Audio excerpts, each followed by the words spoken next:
அனைவருக்கும் வணக்கம். தினம் ஒரு திருக்குறள். இன்பத்துப்பால் கற்பியல்.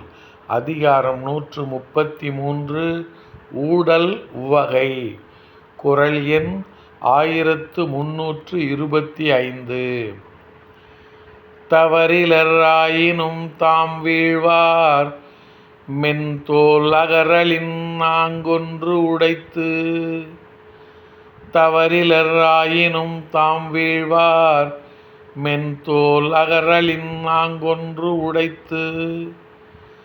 காதலர் தவறு ஏதும் இல்லாதவராயினும் தலைவியின் ஊடலால் அவர் மெல்லிய தோள்களை தழுவாமல் நீங்கி இருக்கும் போதிலும் ஓர் இன்பம் உள்ளது. காதலர் தவறு ஏதும் இல்லாதவராயினும் தலைவியின் ஊடலால் அவர் மெல்லிய தோள்களை தழுவாமல் நீங்கியிருக்கும் போதிலும் ஓர் இன்பம் உள்ளது. நன்றி, வணக்கம்.